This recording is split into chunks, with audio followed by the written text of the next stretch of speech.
ये है हमारा घुटना, ये ऊपर की हड्डी, ये नीचे की हड्डी, और ये हमारा टखना जिसको हम पटेला कहते हैं, और ये हमारी मांसपेशियां।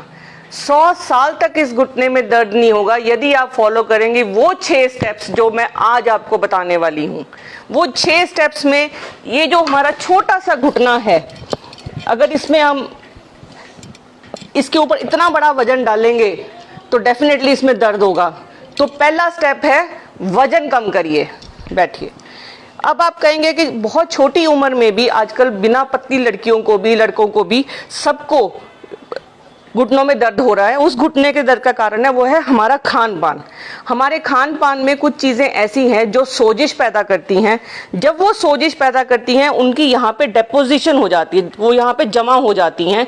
जब वो यहाँ जमा हो जाती हैं तो ये चीज़ें आपस में जब चलती हैं तो ये रगड़ खाती हैं। जब ये रगड़ खाएंगी तब हमें दर्द होगा। तो हमारे खान पान में हमें क्या नहीं करना है, खान पान में हमें ये सबसे ज़रूरी चीज़ है कि हमें बहुत चीनी वाला खाना, बहुत सॉल्ट वाला खाना, फैटी खाना और ओमेगा 6 फैटी एसिड्स वाला, वो इन्फ्लामेशन पैदा करता है या ट्रांस फैट जिसको हम कहते हैं, वो नहीं लेना। तो हमें दूध अवॉइड करना है। सिर्फ जो बहुत पतले लोग हैं वो पी सकते हैं, लेकिन ज़्यादातर लोग जो मोटे हैं उनको दूध अवॉइड करना है। दूध की जगह पे वो छाछ ले सकते हैं और लस्सी ले सकते हैं, नमकीन थोड़ा सा नमक डाल के या फीकी लेंगे, जिससे कि उनका कैल्शियम पूरा हो जाए। खान पान अगर हम फ्रेश फ्रूट्स रखेंगे, हर्ब्स रखेंगे, अदरक है, हल्दी है, करी पत्ता है और ऑरेंज, एप्पल, पाइनएप्पल, ये सब ऐड रखेंगे तो इस घुटने में कभी भी आपको दर्द नहीं होगा। खान पान के बाद अगली चीज़ है हमारा पोस्चर। हम किस तरीके से बैठते हैं। ये जो बैठने का तरीका है, अब मैं सीधी बैठी हूँ और मेरा घुटना यहाँ नीचे लटक रहा है। अगर मुझे ये घुटना मेरा ऐसे नीचे लटकेगा तो इसमें यहाँ पे आप ये देखेंगे ऐसे ये लटकेगा तो ये पेन पैदा करेगा, बिकॉज ये जो चीज़ है इस पे ऐसे रगड़ खाएगी। तो इससे अच्छा है कि मैं इसको थोड़ा सा अगर पीछे की तरफ मोड़ूंगी ऐसे करके। इसीलिए 6 से 8 इंच की मेरे को एक पट्टी रखनी है, जो मैं जब ऑफिस चेयर में बैठूंगी तो उसको ऐसे रखूंगी। अगर ऐसे रखूंगी और ये चीज़ ऐसे होएगी तो ये दोनों चीज़ें आराम देंगी और ये दर्द नहीं होगा। तो ये जो मूवमेंट है यहाँ से लेके यहाँ तक, इसका एंगल, इसकी हाइट और इस जॉइंट की हाइट में एक एंगल होना चाहिए। ये जॉइंट, नी जॉइंट जो है वो हिप जॉइंट से हमेशा 1 आधा इंच ऊपर रहना चाहिए और सपोर्टेड रहना चाहिए, ताकि 6 से 8 इंच, ताकि ये नी में दर्द ना हो। अगली रहेगी मेरी चप्पल। आपने देखा ही होगा मैंने चप्पल भारी पहनी हुई है, इसीलिए मेरे घुटने में कट कट की आवाज़ आती है। इस चप्पल को अगर मैं सीधा पहनूंगी, बिना हील के पहनूंगी और सॉफ्ट पहनूंगी तो मेरे घुटने को आराम मिलेगा। तो हमें हमेशा वो चप्पल पहननी है जिसको ऐसे मूव करने से वो चप्पल को थोड़ा सा मूवमेंट हो, ताकि हमारे घुटने को आराम मिले। अगली चीज़ रहेगी धूप। विटामिन डी, जो इस टाइम का सबसे बड़ा एपिडेमिक है, विटामिन डी की डेफिशिएंसी। 90% पॉपुलेशन जो धूप में नहीं निकलती वो विटामिन डी डेफिशिएंट है। धूप से ही विटामिन डी मिलता है, जो खाने पीने से विटामिन डी मिलता है वो पूरा नहीं होता। तो इसके लिए बहुत ज़रूरी है कि हम धूप में ज़रूर निकलें। 30% बॉडी चाहिए और एक्सपोज्ड बॉडी चाहिए। कपड़ों के नीचे कभी भी विटामिन डी नहीं बनता, क्योंकि जो स्किन है हमारी वही विटामिन डी बनाती है, वरना विटामिन डी नहीं बनेगा।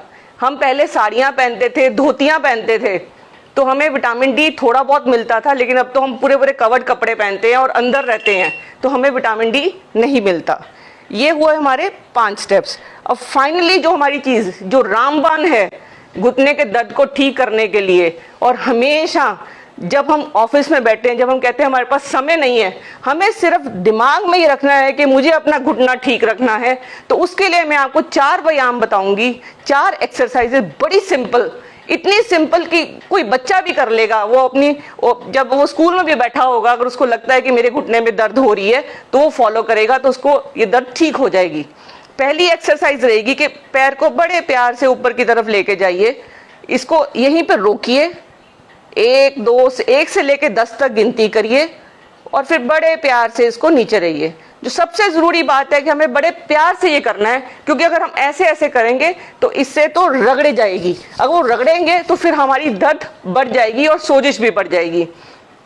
ऐसे ही हम दूसरे पैर के साथ, दूसरे घुटने के साथ करेंगे। इससे क्या है कि जो हमारी ये वाली मांसपेशी है वो स्ट्रांग होएगी। जितनी भी मांसपेशियां हैं वो जॉइंट को इस तरीके से खींच के रखती हैं और यहाँ पे जगह बना के रखती हैं। जब ये मांसपेशियां कमजोर हो जाती हैं और ढीली पड़ जाती हैं, दोनों चीजें आपस में इस तरीके से रगड़ खाती हैं। जब ये रगड़ खाएंगी, ये जो जॉइंट स्पेस है ये कम हो जाती है, ये एक दूसरे पे रगड़ खाती हैं तो बहुत पेन होती है और तभी नी प्लेसमेंट की बारी आ जाती है। इस मसल की जिम्मेवारी आपकी है।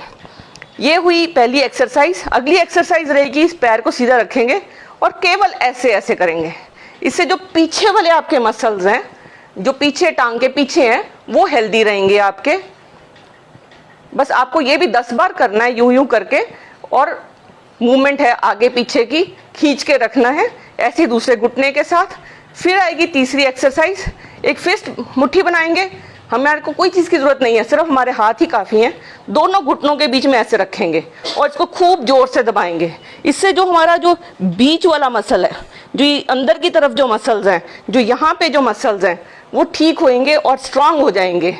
इसके बाद नेक्स्ट एक्सरसाइज रहेगी, ये साइड पे हाथ रखेंगे हम, इसको ऐसे दबाएंगे और हाथ को अंदर की तरफ, घुटने को बाहर की तरफ, इसको ऐसे दबाएंगे। ये एक्सरसाइज 10 की काउंटिंग पे 4 एक्सरसाइजेस 10 की काउंटिंग के लिए दिन में 2 बार करेंगे और हर एक्सरसाइज आपने 10 बार करनी है। ये जो 4 × 10 × 10 है, 2 × 4 × 10 × 10 है और × 2 है, ये जो फॉर्मूला है आपका, ये आपके घुटने को 100 साल तक दर्द नहीं होने देगा। अगर आपको ये इन्फॉर्मेशन अच्छी लगी हो, इसको आप शेयर करिए ताकि ये जो इन्फॉर्मेशन है किसी और को पास करेंगे तो उनको आप घुटनों के दर्द से और घुटना बदलवाने से बचा सकते हैं।